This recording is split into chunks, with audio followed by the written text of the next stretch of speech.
All right. Hi, everybody. Welcome back to another episode of Utopias. This one is really special. It's the first comedian we've brought on to the podcast.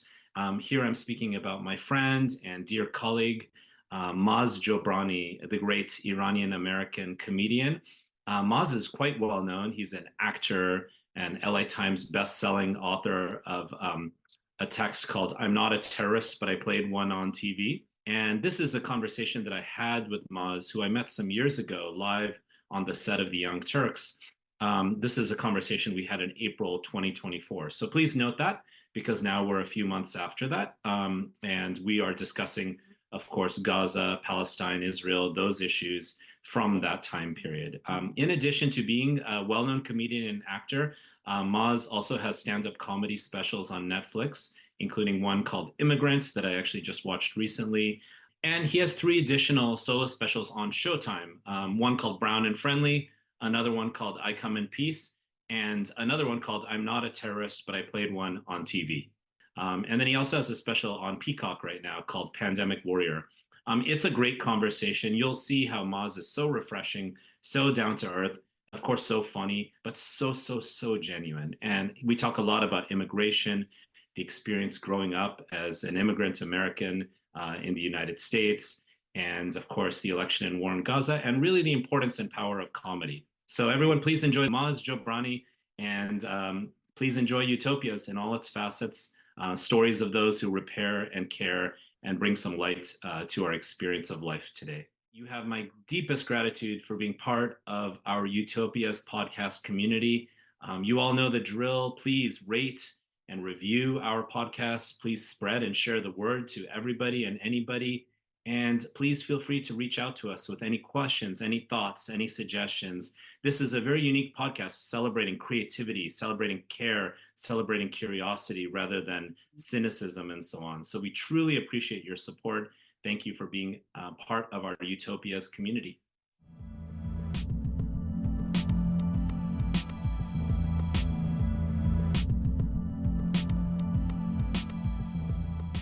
This is a real happy moment for me that I get to bring my friend and of course public figure, well-known, renowned comedian, Iranian American comedian Maz Jobrani, or Maziar Jobrani, as I learned recently. Yes. Onto Utopias, into a conversation about your life, political issues, life issues, comedy, why comedy matters so much always, but I feel more than ever now. Thank you for joining us. Thank you for joining Utopias, Maz. It's great to be in conversation with you. Thank you for having me. Congrats on the podcast. I'm happy you guys are up and going, and hope you have thousands and thousands of episodes that inspire. Well, we recorded quite a few, but this one's something I've been really excited by. And of course, I had the opportunity to join back to school with Maz Jobrani twice, and that was so much fun. It's a lot more fun to be in conversation with a comedian than it is with a news reporter who takes themselves way too seriously. Well, it's not about them taking themselves seriously. I think that they're just used to having their we all work on a different on the wavelength that we live in, right? So I always tell people, like, as a comedian, we not only do we try, but we have to see the funny in the world because that's how we write material. Whereas, I suppose if you're a trained architect, you're walking down the street, you're going to notice the buildings, or you're going to notice different things that might inspire you. So I think it's just the way we think. So a journalist is probably thinking, let me get the information through, let me give you my analysis of what's going on. And a comedian's always going, let me find a punchline. So I think that's the difference. So let's not poo-poo journalists right out the gate. All right. It's just nice for me to feel like I can just sort of laugh and smile and not take things so seriously. But you're so right. In fact, many of our episodes for Utopias are journalists who are really, calling truth to power, reporting things on the ground, really observing things. And, we know journalism's so important for a democracy and for us to actually be able to talk to and understand one another, right? Yeah, absolutely. Absolutely. Yes, sir. So, we met on the set of The Young Turks several years ago, But an area I wanted to start is just a little bit with your own story. Like I know you were born in Tehran in Iran, but you grew up in the Marin area in the Bay Area and went to UC Berkeley. You know, just like me, I was born in the US in the Bay Area, but grew up also there. Tell me a little bit about what do you remember about being growing up in Iran? Do you go back often? And kind of like a little bit about your own life growing up in the Bay Area as well. Yeah, I left Iran when I was about 6 years old. That's right around the time that the revolution was happening. It was late 1978. My father saw the writing on the wall. He was a successful businessman. He owned an electric company in Iran. A lot of his friends were people that were either in the military or chief of police or just well-connected people. So my father was not necessarily in immediate danger, but he felt that things could, if when the revolution happened, they were executing a lot of people that had been involved in the Shah's government. My father was not involved in the government, but he had been successful under that regime, and had also had friends who were members of the Shah's government in one way or another. So he saw the writing on the wall, and he was in New York on business, and he told my mom to bring me and my sister at the time for a couple of weeks. I think that he was hoping that everyone was hoping that it would, quiet down and we could go back. And I always say we packed for 2 weeks, and we stayed for now 45, 46 years. And that's a common story. A lot of people had to flee. And that's why I really have a soft spot and have empathy for anyone who is fleeing their country. When we see all the anti-immigrant rhetoric that we see, I'm quick to say, look, these people aren't in a great position and going, life is great where I'm living. Let me pack everything up in 24 hours and go to a country that doesn't want me, and where I don't speak the language, and try and go there. And so I have a lot of sympathy and empathy for this current immigration issue that we're all facing. Of course, a lot of immigrants now will say, well, I came legally. Good, great. You were privileged enough to come legally. A lot of these people aren't. And by the way, asylum is legal. And by the way, we need to maybe come together and change the laws if you really want to change the laws, and fix it however you got to fix it. But again, I think it's so easy to demonize the other. And so when I came to America, I was the one being demonized because Iran was the enemy. And back then they used to call us fucking Iranian. And they would beat you up, and I didn't get beaten up. Some of my friends got beaten up, but I did get called fucking Iranian. And I've heard a lot of stories of people, getting death threats and all that stuff. The irony again being, this is where you go, people are really just stupid. The irony being that we had fled the Islamic Republic, we had fled the Khomeini's regime, and we were probably more opposed to Khomeini than any American could ever imagine. And so we should be your ally. But when the hostage crisis happens, the closest thing they have to a punching bag are us. So they come up with songs like bomb, bomb, bomb, bomb, bomb, Iran, bomb, bomb, bomb, bomb, Iran. I think it's the Beach Boys song, Barbara Ann, became bomb, bomb, bomb, bomb, Iran. So yeah, that was the youth, and then Iran before the revolution was, to me, very much like what I imagine what America was like. We were very influenced by the West. I actually wrote a book called "I'm Not a Terrorist, but I've Played One on TV," and I talk about how, as a kid in Iran, I had comic books, Spider-Man, Batman. I saw the Rocky movie in Iran years later, by the way. So as a 6-year-old or 5-year-old, whatever it was, first movie I ever saw was Rocky in the theater. And then years later, like 45 years later, I was performing at the Laugh Factory in Los Angeles, and Sylvester Stallone was in the audience. And I had a good set. And as I'm walking off stage, I say, his wife is there, and I say hi to her. And then she taps him. She goes, "This is the comic we just saw." And he looks over, and I lean in to shake his hand, and I go, "By the way, sir, your movie was the first movie I ever saw 45 years ago back in Tehran." And he goes, "Oh, really?" And I go, "Yeah." And he goes, "Oh," and that was it. That was our little Ur. Yeah. So yeah, that was my childhood. Then I come to America. I grew up in Northern California, Marin. Anyone who's been there knows it's beautiful, very idyllic. Had a great upbringing. A lot of my friends were very like I didn't. There weren't that many other Iranian kids. There was a handful, and we knew them all because all of our parents stuck together. But at school, most of my friends were just the American kids. I was playing baseball. Became a big fan of Eddie Murphy's as a kid. Started doing musical theater, plays. Felt alive on stage. My parents would come see me, and the director of the play would be like, your son has the it factor. He's got the thing that's needed to be on stage. He's really good on stage. And my parents would go, oh, thank you. Then we get in the car, and my dad would be like, that bitch is crazy. Don't listen to her. You're going to be a doctor or a lawyer or something like that. So, and then I eventually, like you said, went to Cal undergrad. And then I decided to try maybe getting a PhD in poli-sci, came to UCLA, and dropped out right away. And then eventually in my mid-20s, after going all these different routes, I decided you live once, you got to go for it. And I went for it, and I've been doing it since.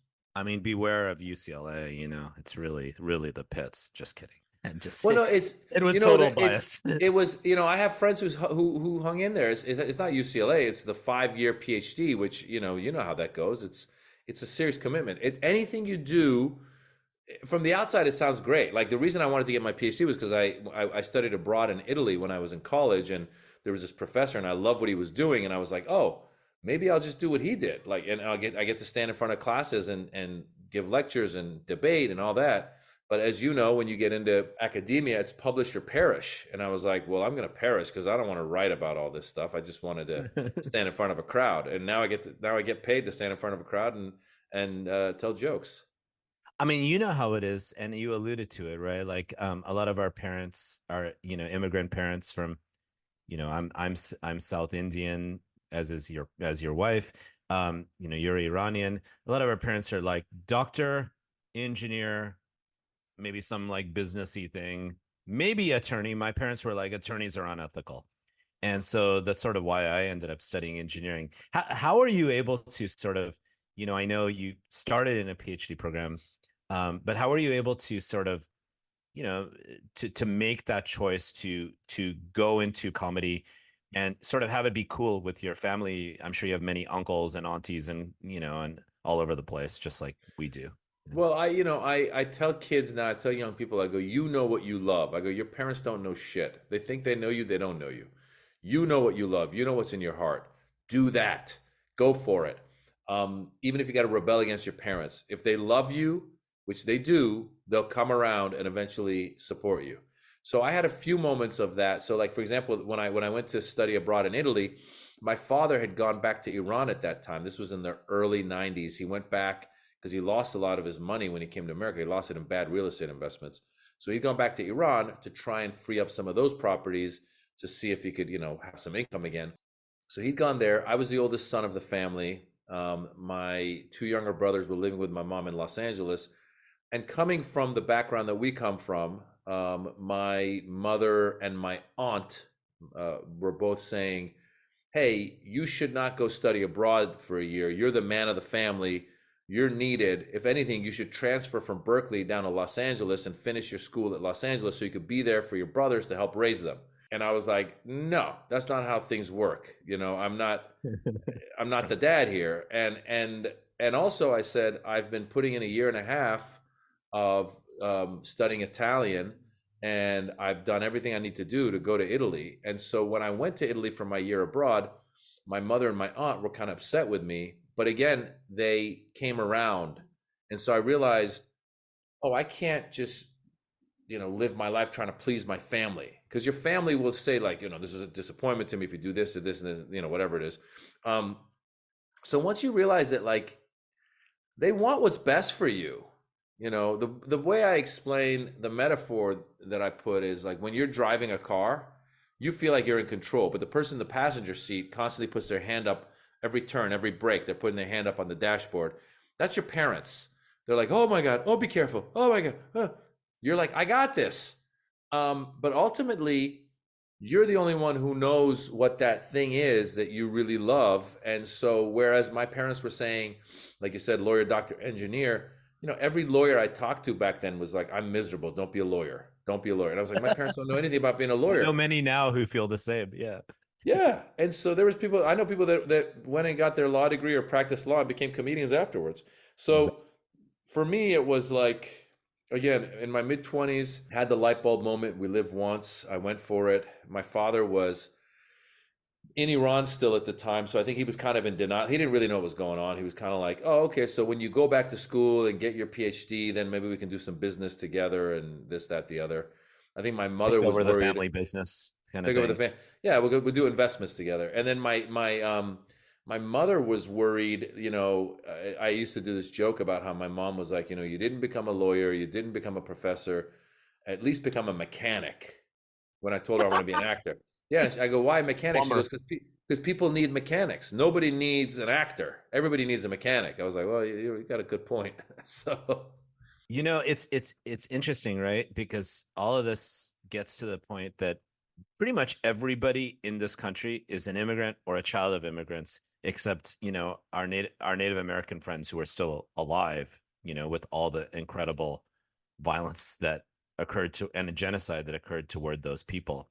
So the whole country is a country of immigrants, just different waves of immigrants from different parts of the planet.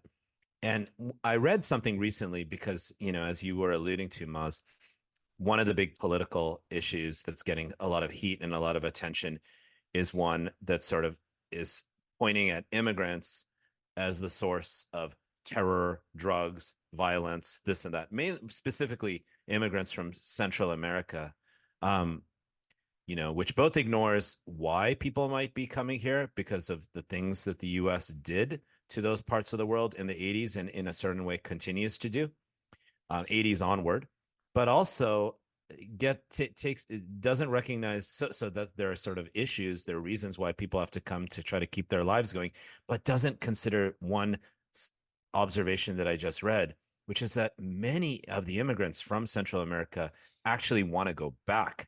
They just need to be safe and secure in their lives. I mean, it's like I don't really blame having traveled in Central America, and I love the US, I love California especially, but it's pretty amazing in Central America. It's yeah, like beautiful, fertile, tropical, I great was listening to culture. one. Yeah, I was listening to one guy who was talking about one of, like, fixing the immigration problem that's broken, right? So he was saying one thing to do is to give multiple reentry work visas. So as you said, these people who are leaving their countries could come here and work and then go back home and not feel like they have to stay because they have to sneak in. So I'm sure that exists to a certain extent, but I think that according to this person that I was listening to, we need more of that because ultimately you're right. Like, listen, I'm a touring comedian who is American. I mean, I've been here since I was 6 years old. But when I'm in another city, not much less another country, when I'm in another city and away from my home and my routine and my family and all of that stuff, I start to long for my home. So I can't imagine. And by the way, I'm getting a chance to kind of live a pretty cush lifestyle, go tell jokes, get paid, get my meals, all that. Like, it's all very cush. I'm not in some farm picking strawberries for 6 months in the hot sun. So I can only imagine those people that are coming up and doing that work. Of course, they would love to go home and reap some of the benefits of the hard work that they've put in. Be with their But yeah, families. be with their Yeah. families, And so, unfortunately, our system is not allowing that as easily. And you're right. And we just victimize. We demonize. It's such an age old. It's such an obvious political move to say they're the ones coming to get. Look at that one guy with the uh, exotic name who committed a crime. Meanwhile, I would say the biggest threat to Americans are Americans. And what do you think about this sort of take? And we see some of this also in Germany, actually, that we immigrants or children of immigrants, we're both US citizens and have been here since we were very young. In my case, I was born in the Bay, like I said, is that to make us American, we have to sort of assimilate into sort of American discourse, like everything from, American nationalism, really, like kind of like America is the best country in the world. America is the shining light of democracy around the world. American values are the best values. Even if we know coming from America are horrific, military industrial complex funded, activities, including the ongoing genocide in Gaza, um, and sort of global capitalist enterprises that we're now learning more and more are exploitative to people around the world, and even to some extent to people in the country because they don't get paid enough and things like that. So what about that whole sort of implicit idea that we should be assimilating to some sort of American normative ideal, even though, like, wait a second, dude, I'm brown and from South India and from a culture that's like, I don't know, 8,000, 6,000, whatever years old. There's other influences on me too. Yeah, it's all pretty stupid. I mean, that's why I never say I'm proud to be American. I'm proud to be Iranian. I'm proud to be this. I'm proud to be that. Simply because I think when you say I'm proud to be whatever, it makes it harder for you to be self-critical and look at the idea that there's imperfections in what you are proud of, right? So this idea of like, oh, I got to go to a baseball game and put my hand over my chest and God bless America, all this other stuff. Meanwhile, as an Iranian American, I know the involvement America's had in the turmoil in Iran, the turmoil in the Middle East, and I know that our hands aren't clean in around the world. And so, yes, there are certain things about America that I do love and I'm proud of. I mean, ultimately, when we criticize America for being a racist country, the truth is every country's racist and they have their own racism within their own countries. I mean, Iranians in Iran hate other Iranians from other parts of Iran. I mean, it's just like, and I always say, notice some of that. Yeah. yeah, and it's like, and India is the same. I mean, there's racism everywhere, all right? But something to be proud of in America is when you're walking down the street in New York or you go into a restaurant or something and you look over and there's a Black American and an Asian American and a Middle Eastern American, an Indian American, and all these other people, and they're actually in a good space together and being and experiencing America together, not saying like raw America, but like, oh my God, look at that. We're in a bar listening to whoever, Bob Marley, whatever it is. And it's like, wow, we're all here together. And most of the people in this room are happy to be here. They're getting along. And so, wow, what a beautiful experiment that we've got, and what a beautiful country. So there are things that you should be proud of as an American. But at the same time, it's this whole thing of like, you got to assimilate, this whole thing of like, don't criticize. The idea of like, we don't want to teach about slavery in Florida because that's going to make white kids feel bad. I go, no, that's going to make white kids be like, oh, my great-grandfather was a real asshole, Exactly. And I'm better than my great-grandfather, and whatever, the times have changed. So, and I'm just a human being that's alive in the planet in this country. And I need to know the good and the bad. I mean, if it were all just the good, then I'm the most perfect person in the world because I've never done anything wrong. I mean, that's kind of like what Donald Trump lives by. That's to me what blows my mind. I go, these people that support this guy buy into this concept where he goes, it was the perfect phone call. I've got the perfect company. I've got the perfect health. I've got the perfect everything. And you look at him with your own eyes. You're like, you don't have the perfect health. You don't have the perfect hair. You don't have the perfect this, that, the other. And by the way, nobody has been one. This guy says, I'm batting 1,000 across the board. And that's what some Americans want to people to think. So if you criticize America, they go, get the hell out of here, go back to Iran. And you go, no, I'm not saying Iran is better than America for me to live in. And by the way, I've lived here my whole life. I don't want to go back. Exactly. So it's pretty stupid. Yeah. It's sort of like I remember the assimilationist energy is strong sometimes amongst also our parents who sort of came here really believing in some of these values. This is sort of 60s, 70s, etc., right? And perhaps America at that time was, at least in its public rhetoric, more welcoming to immigrants of all kinds. But sometimes with such comes an assimilationist energy amongst people of our, boomers and people of our parents' generation. I mean, my mom used to say something like, pick a fair girl. Make sure the girl is fair. Just saying. You know how it goes. I mean, you That's actually funny. can do Indian accent better than me because you're a pro in it, and it's part of your family, right? Well, yeah, I mean, I married an Indian woman, but it's funny because my mom did want me to marry an Iranian woman, but the funny thing is, I was like, what? Like, I was like, I don't know who I'm going to marry. I could be married anybody. I have no idea who I'm going to fall in love with. I was like, why are you so set on an Iranian woman? She's like, well, we could be at a party, and I want to tell a joke in Persian, and she won't understand. I was like, so you want me to marry someone just so they understand a joke of yours?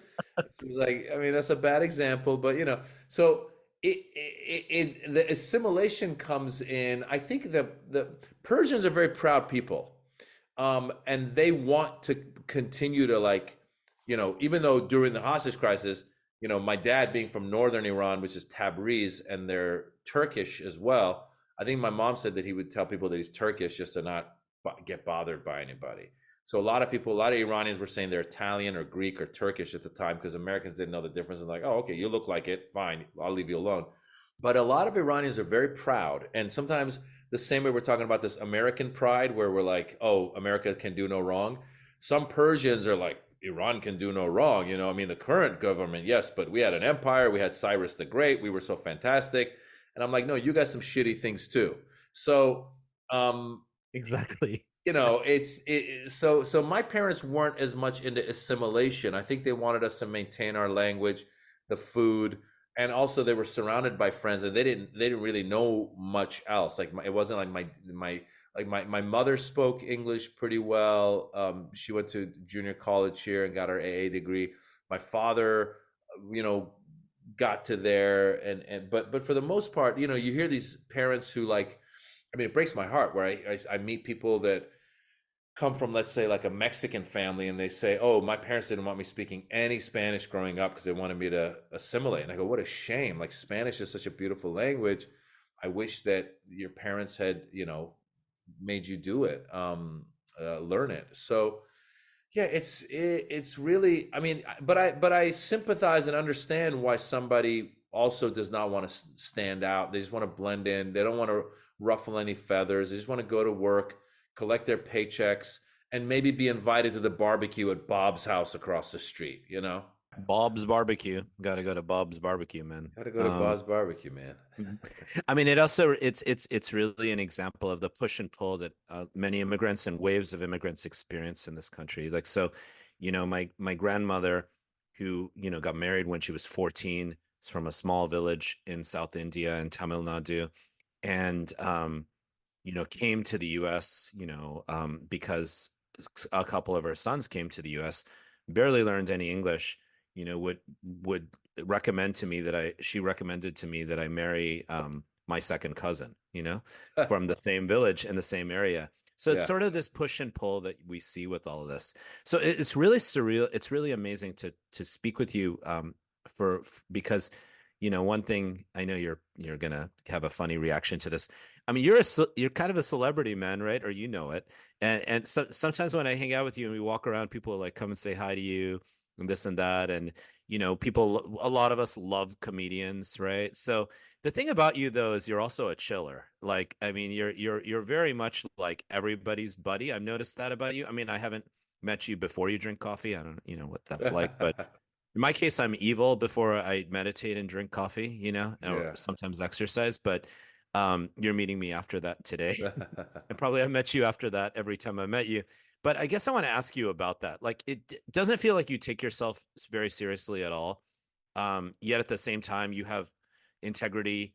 And you also, I mean, I'm not, you do take, it's not like you don't take yourself seriously. I just mean like you don't. No, I think, You don't listen, take I the always, celebrity stuff too much. Like, it well, doesn't seem like that matters to you. people I mean, say to me, people always say you're nice. As a matter of fact, couple of the comedians were like, we were talking, we think you're the nicest comedian, and I was like, not the funniest, just the nicest.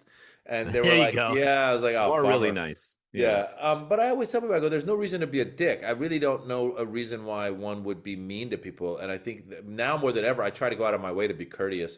Given what was coming off the pandemic and everyone's on edge, like whenever I would travel, I would let people go in front of me. I would like try to hold the door. I had one incident where we were traveling with my wife and kids. We were going from, of all places, from Oslo to Stockholm, where we always sing the praises of the Nordic countries as being so what you call it, progressive and Social democracies. open-minded. Yeah. Yeah, they're evolved.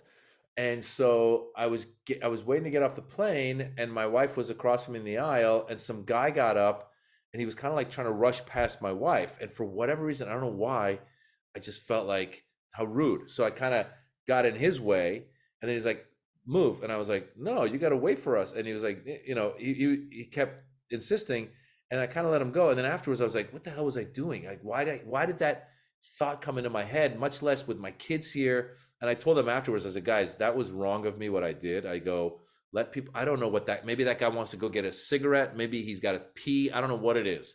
And we're not in a rush. So just try to be as understanding and nice to people and good to people. And I try to live by that, because this idea of celebrity, that doesn't, I mean, look, the level of celebrity that I have is very manageable. It's like once, I saw once in a Jay while. Leno open for you, Oh yeah. Well, that was because that was my show, and he was just trying to do a spot on that show. But no, I can't imagine being somebody like a DiCaprio or Brad Pitt or LeBron James. Some of these guys who really are well-known celebrities, who wherever they go, people are probably flocking to them. I live in the best level of celebrity dumb, which is every once in a while someone will come up, hey, and hey, how are you? Can I take a picture? Of course, what do I care? Sure. I mean, it's flattering to me, and I'm like, oh, thank God, I'm still being remembered. So, yeah, I'm cool with it. Exactly. So then, like, about comedies, like, like, what do you think comedy? Why does it matter? I know we've talked about it before, like when I've just like hung out with you. And who are some of the comedians that you most admired, like as you were kind of coming up? Because I know you've done comedy for 25 perhaps plus years, if I'm not Yeah. mistaken. And who are some Yeah. of your favorite comedians now, and why? Like, what do you like about these comedians, past and present? Well, I started stand up because I think Eddie Murphy, when I was a kid, was the rock star. So loved Eddie Murphy, would watch all of his specials, saw him live at the Oakland Coliseum in 1987. I still have those Wow. ticket stubs. Wow. He was my hero. Wow. And then from there, that opened my eyes to Saturday Night Live, and that opened my eyes to Evening at the Improv and the Rodney Dangerfield comedy specials. And I would see like Andrew Dice Clay and Sam Kinison. I saw Kinison live. And then to be able to years later be at the Comedy Store and become friends with Andrew Dice Clay. I mean, I texted him. I was listening to him on I think Rogan's podcast, and he said something along the lines of like, he's like, he goes, once in a while I just get flowers for my lady when it's not a special occasion, just to get her flowers. And so I texted him. I go, hey Dice, long time no talk. I go, that's a great insight. Like, just get your partner flowers when it's not a special thing. And took him a while, but he got back. He's like, yeah, it's great. And, it's, here I am talking to Andrew Dice Clay, someone who I was also a rock star when I was a kid, so it's amazing to be in this world now, and it's so accessible, and I see the biggest comedians, and we all either know each other or say hi to each other, and it feels great to be a part of that fraternity. It's like when you first start out, you're like, will I ever be accepted? And 25 years later, you're like, hey, they know me. People that you don't think know you, they know your name. I'm like, oh, that's cool. So that's really cool. And I, and then once I got into it, I also felt like I wanted to make some statements with my points of view that were somewhat political, because it was late 90s, early 2000s, the whole axis of evil, war on terror, all that anti-Middle Eastern Muslim stuff was happening. So I tried to kind of have a little message Patriot under. Act. Remember What's the that? Patriot? Remember the Patriot Act, Patriot all Act? that stuff. Yeah, all that stuff. So I would try to have some message under my comedy. And so that's when also guys like Richard Pryor and George Carlin, who did have messages, became people that I was listening to more and more. And now, in all honesty, I watch Stephen Colbert's monologues pretty religiously. That's kind of how I get some of my news. I'm happy that Jon Stewart is back. I'm watching him on Mondays on Comedy Central. And then there's, there's the non-political ones too, who, like, I was watching Curb Your Enthusiasm, and JB Smoove to me is one of the funniest people in the world. I He's love Curb Your Enthusiasm. Who's that? Who's that actor? JB Who's he Smoove play? is the black guy. He plays Leon Black. Oh my God, he's so funny. His stand up, like, it's funny. I'll tell you a story. My friend Sebastian Maniscalco, with whom I started, he's a superstar now as well. Sebastian has a kind of a pretty like, his demeanor is a little stoic. And Sebastian and I were at the Montreal Comedy Festival. It must have been 2008, I think, because that's when my son was born. I think that was the year we were there. And I don't think he'd seen JB before, and I'd seen JB because I'd met JB Smoove on a TV show a few years before, and I'd seen him do stand up at the Comedy Store, and they call him like the human cartoon. He's just his stand up is some of the funniest. It's not political at all. It's just animated in a way you can't imagine. So I remember taking Sebastian. We were at this theater, and I go, "Have you seen this guy before?" He goes, "No." I go, "Come watch." So we went from the back and we're watching, and I'd never seen Sebastian laugh so hard watching JB Smoove do a stand-up comedy. And JB Smoove is one of the funniest people. Every time people go, who's one of the funniest guys out there? I list my political guys, and then I go to JB. So listen, there's such a variety of comics out there. There's so many great comedians. There's one comedian that wrote, and once in a while you run into a joke and you go, God, I wish I would have written that. This one comedian, I forget his name. He was out of San Francisco. He wrote this joke about how, he goes, people come up to him all the time and they go, I don't like talking politics. I'm not a political person. And then he goes, yeah, that makes sense. You're not a political person because obviously, the healthcare doesn't affect you at all. So you're not political. Oh yeah, I mean, healthcare and retirement, those two, healthcare, retirement, and the military. And he just keeps listing stuff and like how Again and everyone's, again. yeah. And it's such a funny joke. And I messaged him. I go, this is a funny joke, dude. So yeah, the world we live in now, so many funny people. I just encourage people, if people are listening to this right now, find a comedy club near your house and just go watch comedy. It's one of the best ways to spend some time, release some of the stress that we all hold. And yeah, I think comedy is an important part of life. It really is. I mean, it's critical. And it's dates back thousands of years, right? Yeah. Including like the comedic drama, the comedic theater. We see examples of this in Greek culture, obviously in non-Western cultures too, in their histories. How do you all? I'm curious. I have a question for you as a comedian. Like you all are like comedians are really smart in the moment. I mean, I know you all write jokes and stuff like that, but a lot of comedy I've noticed stand-up comedy is reacting in the moment, improvising. Tehran, for example, your friend, also my friend, is really good at just sort of clowning on people in the audience. You do it a little bit as well, but you all are kind of very improvisatory. But I also know, like, sometimes you go on at 10 p.m., which is why I'm like, Maz, can you get me in the earlier one? I'm getting old. Yeah. It's like, how do you all have that energy, like, and that ability to kind of be in the moment and kind of play with the moment? Yeah, well, first of all, like, crowd work has now become a thing. Like, there's a comedian, Matt Rife, who was posting stuff on TikTok as crowd work. It really blew up and his career's taken off. So a lot of comics are putting their crowd work out there. I myself have started to put more crowd work out there. Multi reasons. One is to be discovered by fans and they come to your live show. Two is, if I'm working on my material and I eventually want to film it as a comedy special in a year or something, I don't want to put all that out on my social media pages, because then if it's already out, then no one's going to want to film it as a special. So it's protecting your material while also having content for social media. That's where the crowd work comes in. Now, a lot of us that have been in this game for a long time, we've always had the crowd work muscle, and you work that crowd work muscle because it allows you to make the show conversational. So if I want to get on stage and talk about, like, oh, my girlfriend just broke up with me, whatever, I'm losing, I'm trying to lose weight, or whatever the joke is. If I can make it conversational and make it feel like I'm just talking to you and I'm not delivering a joke, that makes it that much better in the moment. So what I try to do is, a lot of the crowd work I do is like I kind of call it like landing in the moment, right? So you get on stage, you've been introduced, and take that first 30 seconds to a minute to talk to a couple people in the front. Let's say there's somebody in the front with pink hair.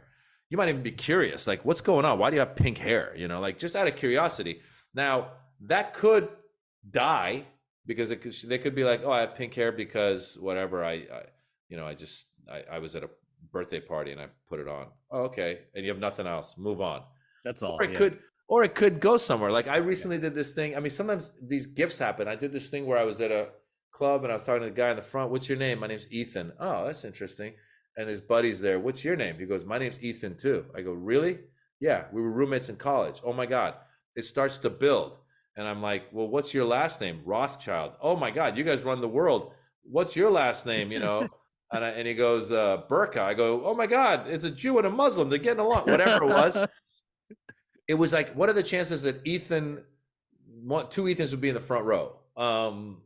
But sometimes it happens. And then people are like, oh my God, wow, that was so funny. Well, all I'm doing is kind of reporting on what's right in front of me. And if I've got a funny one line or two lines, that can become a moment that you put on social media. And that room now is with you.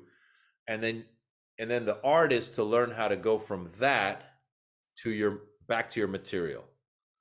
Right. And so if you have a transition, if you have a transition into like, oh, you know what, man, you know, that name, Ethan, you're so lucky, man. My name is blah, blah, blah. And you have a joke about your name or something.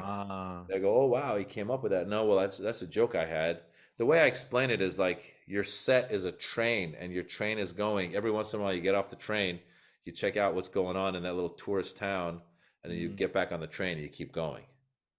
It's pretty, I mean, it also takes a lot of awareness in the moment and kind of like you have to pay attention to stuff and then figure out a way to, you know, make something funny. But perhaps do you also have to be kind of careful that people don't take things too seriously? Because of course there's some comedians who go hard, you know. Yeah, well, again, listen, first of all, you don't know what's going to happen. Again, I posted this other thing on my TikTok recently. I went on stage at the Haha Cafe, which is in North Hollywood.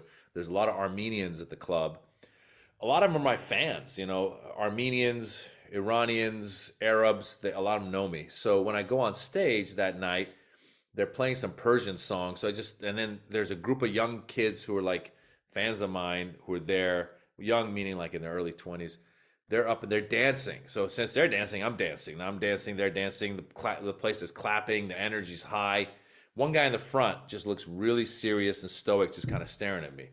So when the music comes down, I go, you guys, I'm over here. I'm giving all my energy. I'm dancing. I'm doing everything I can. You guys are having a great time. I go, but this motherfucker, he's just sitting there staring at me. And the guy got offended at the word motherfucker because he's Armenian. And he goes, no, you don't say motherfucker to Armenian. This is offense to my mother. I'm like, no, I'm not meaning it like that. He's like, yeah. And he was really upset. And he wanted to fight me. And I had to take it from, you know, DEFCON, which one's the highest? DEFCON 5 is the highest? Whatever it is. Dude, I had to go from the highest, like we almost went to war, all the way down. And I calmed him down. I wasn't trying to be insulting, but in his world, and actually the audience too was kind of like, the audience was on my side. They were like, dude, calm down. He's just saying that as a throwaway. But the guy was taking it very serious personally. And so, yeah, you run into those types of situations, and it's about learning either to diffuse it, or if the guy's actually annoying. And like, I felt bad in that situation because it was just started. So it wasn't like he was like drunk and belligerent. He just was someone who was taking the term way too seriously. I've seen comedians, when someone takes something seriously like that, they'd be like, dude, look at the logo. It says, you know, laugh or comedy or whatever. This is a joke. I'm not being serious.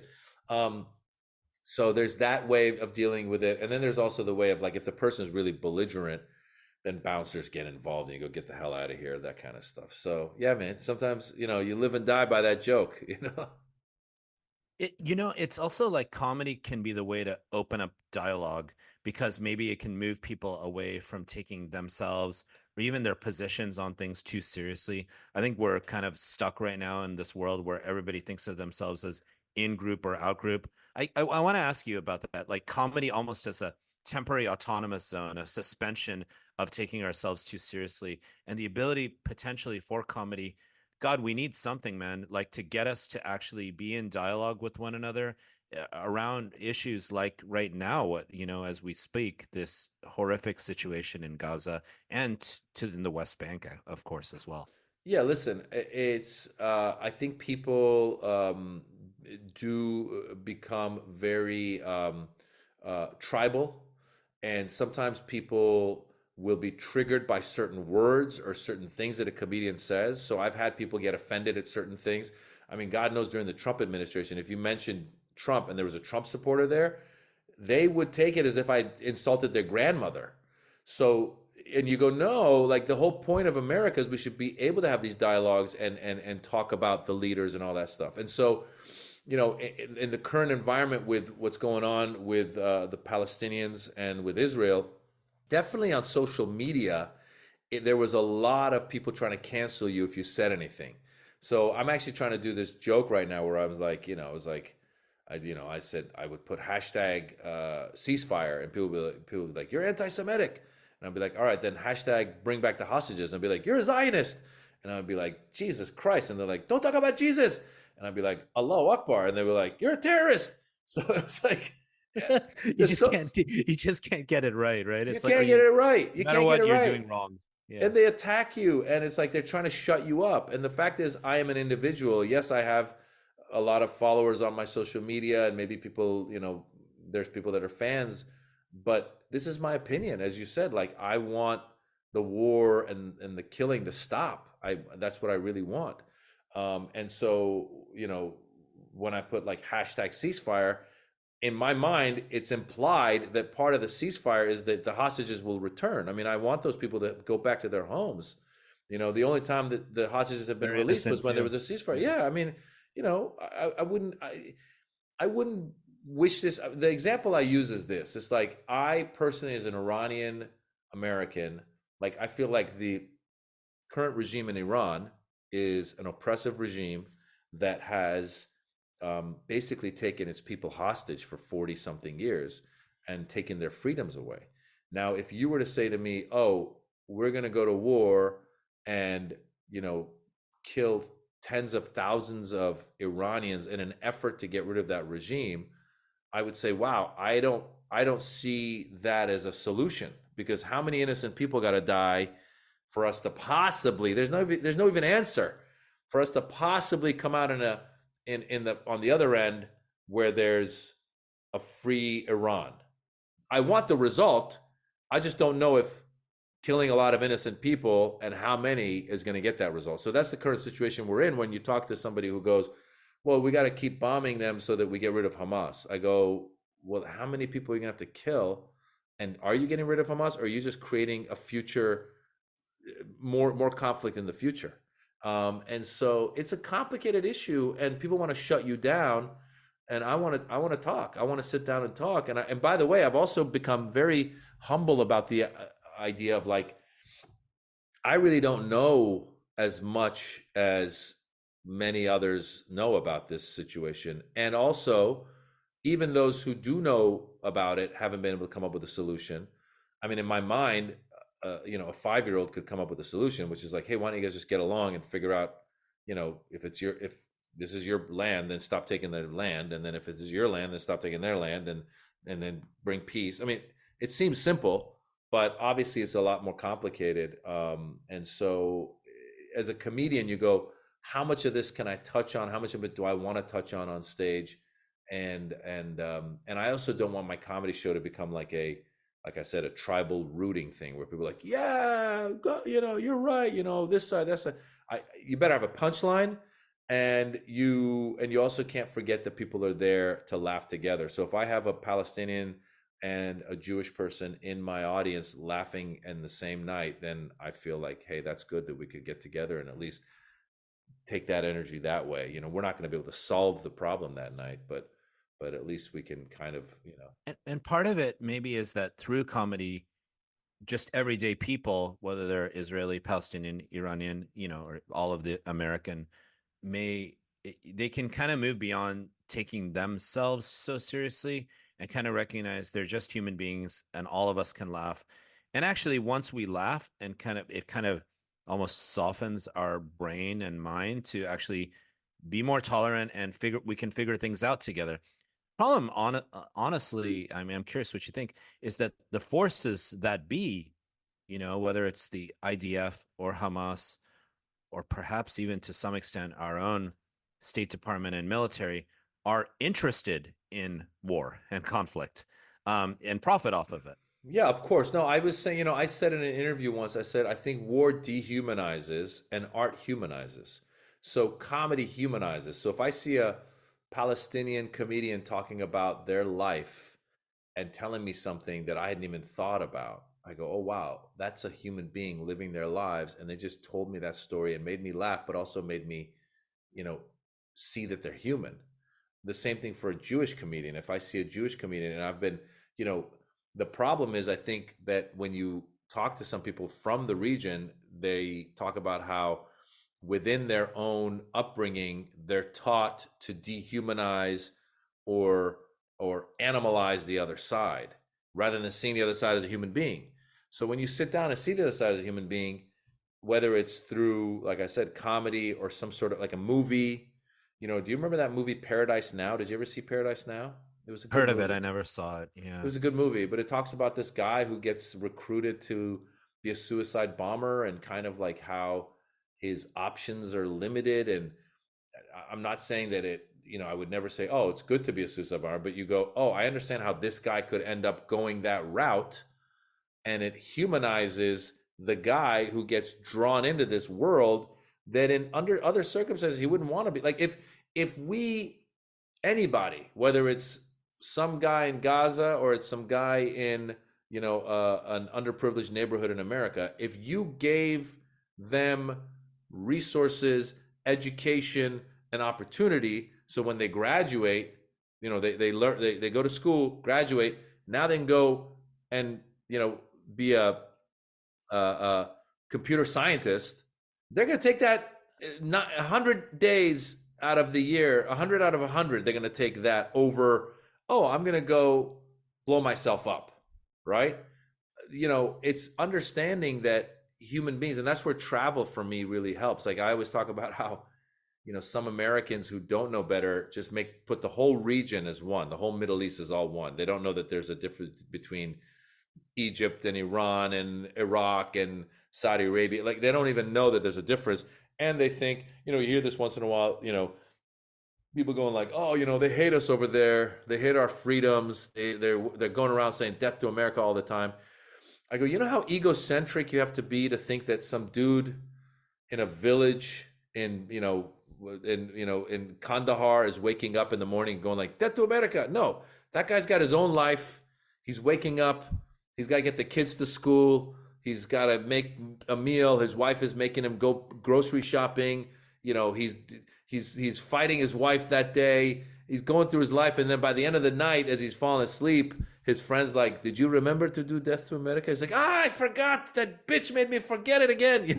So it's like, we all got better things to do than worry about death to this, death to that. I mean, we're everyday people, right? Like we got to work, find ways to have economic security, take care of our health, take care of the health of those in our families. Yeah. All of live this. our lives. Yeah. It's really the potential of comedy to be one of the forces that can move us beyond feeling we're either in one group, in group, out group, right? Like you're either with me or you're against me. I mean, you're, like let's even like look at you. You have so many different influences and experiences that are part of make you who you are. Many different identities influence you from different times, different places, different forms of travel. Your children are from two different ethnicities. We're all kind of very complex tapestries of different identities. Yeah. So what about this issue then that often social media also amplifies? And, we've talked about this, almost the idea of having a certain kind of hardened, fixed notion of identity. And, and a lot of social media sort of algorithmically fuels us with content that reinforce existing viewpoints or existing very flattened identities and just amplifies it again and again and again because it gets our attention and our engagement to be like, Maz is in my group, but Ben Glebe, right? Like our mutual friend from the Young Turks is out of our group. And that's the opposite of what we need to just be like chill, loving human beings, right? Yeah, I think dialogue. I think sometimes, unfortunately, when people get into battles on social media, that it's detrimental to that dialogue. Matter of fact, you just mentioned Ben Glebe. One of the things where I posted and I said hashtag ceasefire, Ben, in the comments said something like, "Well, what's that going to resolve?" Or he said something along those lines, and I reached out to him separately. I said, "Ben, let's go grab a lunch and have a nice conversation." And we did. We went on a long walk and we talked and. I don't know if anybody's minds were changed that day, but we at least had some dialogue. And I think social media, unfortunately, is not as conducive to that. And the other thing is that we have our points of view. I mean, my personality is my personality. I tend to be left leaning. I tend to be very sympathetic to causes. And there's friends of mine that are very conservative. And, if it's an issue, I try to not even. I don't want to get into an argument because again, a lot of times I go, I'm not going to convince you. I mean, I could talk till I'm blue in the face and say Black Lives Matter, but if you say, well, that's exclusive and that's exclusionary of also white lives matter, and I go, no, it implies that all lives matter, but we're talking specifically right now about the idea of Black lives. Like, can't we just, for once, just agree on that? And if the person doesn't want to agree, but I still love that person as the person that they are, I'm not going to make that the breaking point. Now, that said, we all have friends that we lost during the pandemic that went beyond that. You know what I'm saying? That like stormed the Capitol, and you're like, I don't want, I lose my number, bro. That might be a little too much, man. Yeah, What are you doing storming that Capitol? Yeah. So, social media, unfortunately, I mean, as much as it's this powerful thing that was supposed to be, internet was supposed to give us knowledge, and knowledge was supposed to make you, knowledge is power, right? It's supposed to make you more open-minded.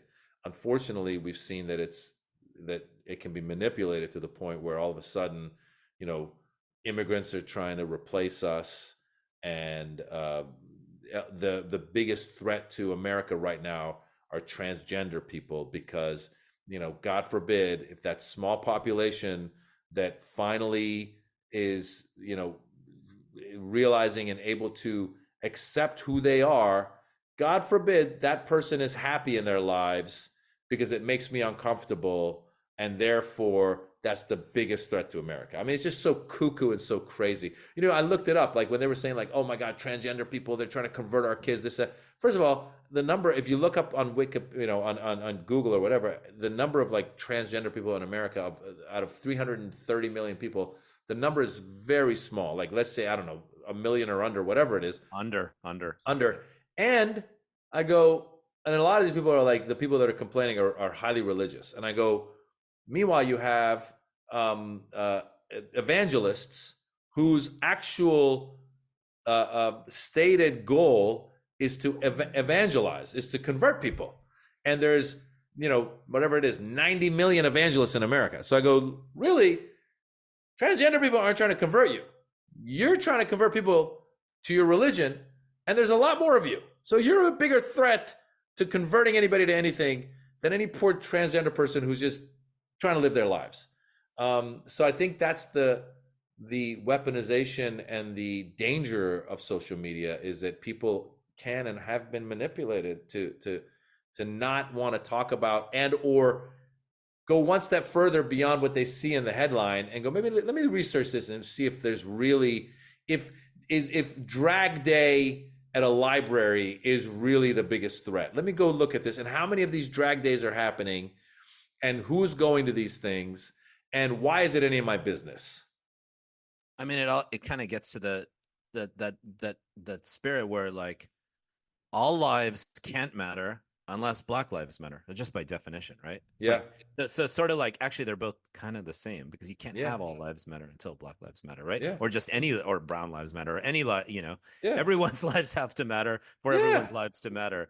And it's also sort of like this, we all heard this expression, Ramesh, live and let live. I know my mom used to say that, live and let live, when I'd get like upset about something. Yeah. Be like, okay, you can practice that too, but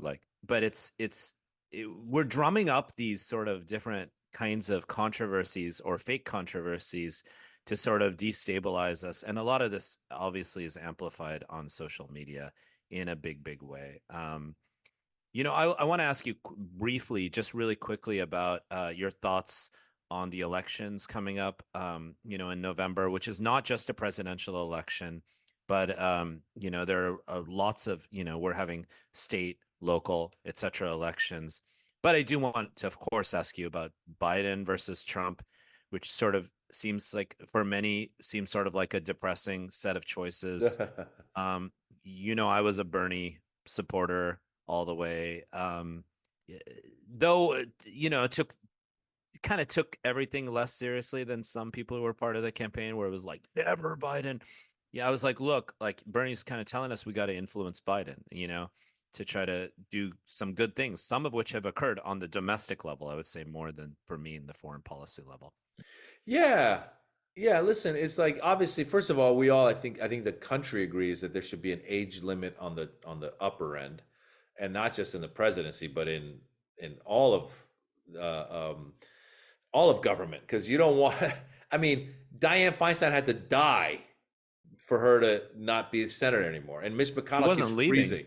He wasn't Yeah, leaving otherwise. Yeah. Mitch McConnell keeps freezing. I mean, there really should be an age limit, and not to be an ageist, but at a certain point, hey, you've been in this whatever position for 10 years or whatever it is. There's a term limit. Get out, go be a professor, go be a consultant, go. There's a million other things you can do. So that would be, I'm all for that, number one, including for the president. It's, this whole thing of where they go, oh, Biden's so old. Well, Trump ain't no spring chicken either. And then Biden, as you know, obviously there's a lot of places to criticize, including, what's going on with our bombs being used in Gaza. I mean, that's a horrible thing. And many Horrible. other things. I'm sure there's many other things. But what I look at is, I go, don't just look at, first of all, it wouldn't get any better under Trump. It would get probably worse. Secondly, don't just look at who's running, but look at who they're surrounded with. Trump really is surrounded by, we all know, like, at least in 2016, they had the adults in the room, your John Kellys and others who were supposed to control him that weren't able to. But now he's got this, like, the Stephen Millers and the Steve Bannons and the Kash Patels, who are just really just out of their minds. And then this is my ultimate thing that puts me over the edge, is coming from a country like Iran that was not a religious country. I mean, we had religion, but it wasn't the Islamic Republic of Iran until the revolution happened. And when that revolution happens, because of this totalitarian Islamic government, they first, go after women's rights. Women got to cover themselves. Women are not as valuable in court as a man. There's a lot of other laws that applied that made women second-class citizens. Then, of course, they go after the LGBTQ community. Then they go after religious minorities, the Baha'is, and others and others and others. Kurds like Masa Amini. Yeah. Right? So all that happens, right? So I tell people all the time, I go, if you don't think that the religious right is out to get you and your rights in this modern world that we live in, then you're hiding your head in the sand. I mean, if you don't think Ginny Thomas and Clarence Thomas and all these other people who helped, Donald Trump is not the person who took away Roe versus Wade. He was the pawn that was used by those in power to get rid of a woman's right to choose. Whether you think whether you're pro or anti-abortion, doesn't matter. The woman should have a right to choose that. And a majority of this country feels that. So when already we've got a minority of the country telling a majority of the country what to do, just know that if you vote for Trump, and if they even win one chamber of Congress, whether it's the House or the Senate, they're going to start and continue to do things. They're going to take more and more of your rights away. I mean, the reason that they were able to do so much was because they were able to put so many judges in positions of power, because they had the Senate and the presidency. So if you don't think that's going to be like Supreme Court nominations too. That's what I'm saying. Yeah, that's what I'm saying. So they were able to, you're able to put in your Supreme Court justices with having the majority in the Senate. And so if you don't think it's going to get worse and darker, then I don't know what you've been watching. And again, I will admit that Biden is not perfect, but he has done things like pass the infrastructure bill. He has done things like recently, and again, has tried to forgive some of those student loans. He has done things like try to negotiate or bring the health insurance companies to the table to negotiate lower drug costs. So there's a lot of stuff that I think he's done, and I think that I'm a lot more of the mind of even with the immigration.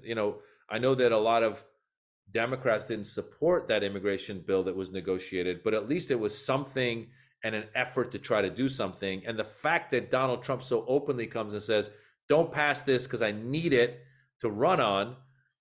If that doesn't, as a Republican, if that doesn't open your eyes and go, wait a minute, my side isn't trying to solve anything. They're just like, this Congress has been one of the most useless Congresses in history.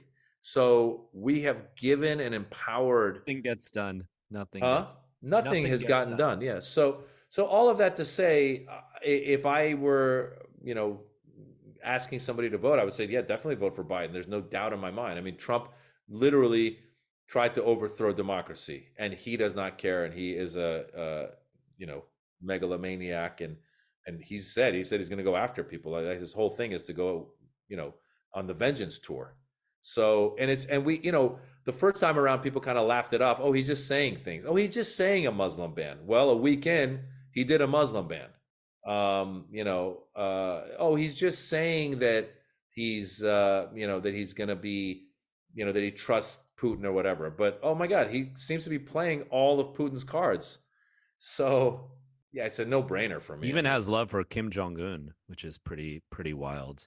Everything's it's a very simple calculation, it seems, when it comes to him. It's just whoever is sucking up to him. Whoever's sort of it's just all about himself, He's not a sophisticated human being at all. He's the most unsophisticated human being that we've seen, and I just don't take him as I don't know how anybody, after all the stuff that happened, this whole idea of trying to whitewash January 6th is such a joke to me. They're calling those people that are in prison now for it hostages, which is a joke. It's almost offensive to somebody that's of the brown background, who for the longest time, people that are Iranian or Middle Eastern or Arab or whatever, that were not criminals, that were just living their lives, would be called terrorists and would be accused of terrorism and would be accused of having terroristic sympathies. Why don't you condemn this terroristic act that happened over blah, blah, blah? Well, because of course I condemn it. It's wrong. And so now for them to actually commit an act of terror in the Capitol, and then rather than calling their own terrorists, they called them patriots, then they called them tourists, and now they're calling them hostages. Give me a break. He even wanted the National Guard to shoot protesters during the Black Lives Matter protests in DC. That's now out. So, we talked about, fundamentalizing and fundamentalism, that sort of uses religion as a tool of exclusion, even though that isn't what religion means for many people around the world, in Iran. But that's the same thing potentially happening here in led by someone who obviously is not particularly Christian in any of his practices or even stated language, but he's sort of a vassal for an ethno-nationalist white supremacist version that kind of blindly uses religion to manipulate many people. Yeah, Iran became the Islamic Republic of Iran. America would become the Christian Republic of America. And I know a lot of people go, well, America's already Christian. Yes, but it's the laws are, you saw what just happened in Arizona, where they reverted back to an 18-somethings law to ban abortion. Well, hey, people, it's coming. It's coming. I just heard something about how they just made marriage under the age of 18 illegal in some other state, and I was like, wait a minute, it was legal before? And there's a lot of states that had not made it illegal yet. So we may end up in a place where, because of religious laws, they go, oh, you know what? 13-year-old marriage is fine. That could come. It could happen. And the other weird thing I hear sometimes, Maz, is from people who say, hey, Trump would create less wars around the world. Trump made his comments about Israel needs to get the job done soon. What he's sort of saying, and we saw absolute unflinching support for the super right wing, insane government of Israel. We saw his support when he was president. What he means by get the job done is wipe them all out fast and clean. I mean, that's what he means by it. And Kushner himself, in a talk he gave at Harvard, I don't know if you saw this, Maz, literally said there's really valuable oceanfront property there in Gaza. Yeah, yeah. And also, let's not forget Ukraine, where he said his solution to Ukraine is he would just tell them to give up so that Russia could take them. I mean, no. Everyone points to that whole thing of, well, he didn't start a war. Well, he sure did set up a lot of perfect situations, even like the pull out of Afghanistan that was not the, it was, bobbled, of course. But that started when Trump invited the Taliban to Camp David, and his advisors were like, what are you doing? You're legitimizing the Taliban. I mean, it's just so it's funny. It's interesting how short attention span a lot of people have. But I'm hoping that enough people that are paying attention realize that if you love this country and the freedoms that it has, that you will not vote for somebody like Donald Trump. Oh, man. Yeah. And I think we can also, look at least the visions and voices of some folks who are also running. Like, I mean, I have so much love for Cornel West, as you know. He was our first guest on this podcast. And just look at what these people are saying and recognize that even for those of us who feel really frustrated by this duopoly of these two largely corrupted political parties because of money and corporations running politics, that there are voices and visions that can eventually we can keep moving forward. So, two last questions for you, Maz, because I really, really appreciate this conversation. I knew it would be fun, but it's also like really insightful for me. Penultimate question is to ask you a little bit about, your family.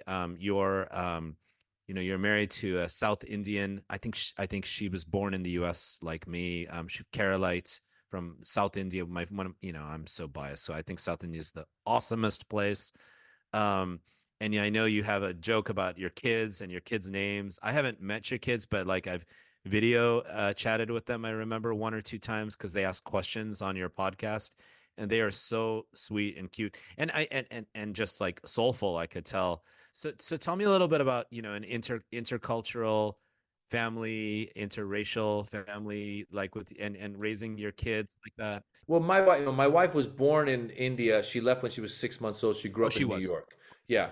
But yeah, I think our cultures are pretty similar. I would say like Indian and Iranian is like it's rice based, except your guys is a little more spicy and ours is a little less Full spicy. of chilies. That's true. Yeah, But exactly. when I go to Iranian restaurants, I cheat and ask them for any chili peppers they It's have. funny. Yeah, no, so no, it's been great, man. I mean, I'm really happy. I highly recommend interracial marriages because you get a little bit of both worlds. I think our kids do gravitate towards the foods. Growing up in America, they're also very Americanized, So I wish they spoke the languages better. My daughter's starting to learn a little bit of Farsi with some tutoring. But it's been Well, that's great. I mean, great. That's yeah, great. and the truth is, my wife and I, we both grew up in America, so we're also both very Americanized.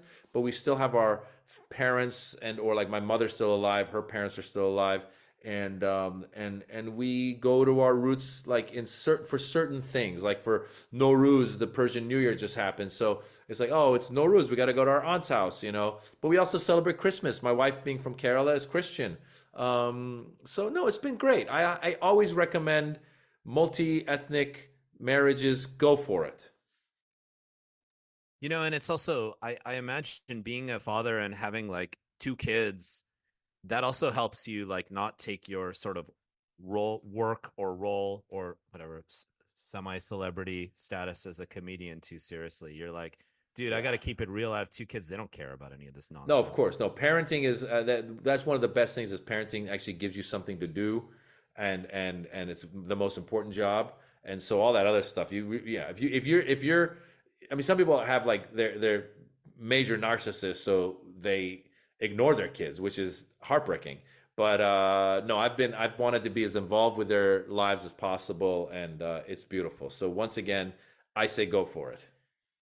Thank you. That's great. All right. So last question for you. We ask everybody this because, the idea is in a very loose way, all of our guests on the Utopias podcast really are interested in repair, kind of like repairing these breaks that are sometimes not our fault, that have been created in our country, in our world, and caring, which you are totally such a caring person. I even as your friend, I feel a lot of care from you every time I see you. And even when we interact, by text or now on Zoom.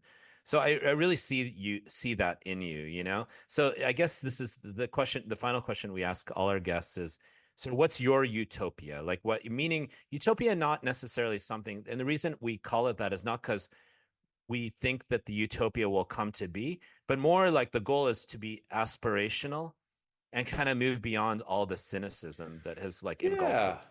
I mean, the couple of things that I think would lead to my utopia, one is respect for each other. I think that starts, like I tell my kids all the time, I go, you respect other people, and then hopefully they'll respect you. Respect, understanding, because you may respect somebody, they don't respect you back, but maybe that person's going through something. So again, trying to understand that, hey, I'm not the reason this person's yelling at me right now. Maybe they're going through something. So rather than being like, you're an idiot, it's like, you know what? I'm just gonna step away from this thing right now. So, like I said, respect, understanding, and also the other part of I think a utopia is finding what you love doing and doing it. Because when you're doing what you're meant to do in this world, it's kind of like in the Alchemist where it says the world conspires with you. It's so beautiful when you see people doing what they're meant to do because they tend to give off this energy that is a good energy. It's a positive energy. And so I think if you could put those things together, we go towards a utopic world. Like in Buddhism, they call that Dhamma, or in Sanskrit, when in the Pali language, but in Sanskrit, it's Dharma. It's sort of the idea of like having a sense of purpose, like what was I born here to do? And I think you're really one of these people who is, I don't know if you're born to do, but like it's like you really do kind of get us beyond our self-centeredness, taking ourselves too seriously, and you kind of move things to a place. And Ben Gleib told me this. It's like he was like so grateful the way you reached out to him and just talked with him. Like you don't take, you're just kind of like the way people should be, I feel, Maz, in the sense that you're just like, let's all like not take ourselves too seriously and let's just all laugh and be together and respect one another and not make it all about ourselves and not take everything personally. Amen. Couldn't have said it better myself, man. I appreciate you and I congratulate you again on this podcast and look forward to seeing you and your dog soon. We will see you very soon. Appreciate you, brother. Thank you for joining us today. Thank you, Maz. Bye. We'll see you soon. Thank you.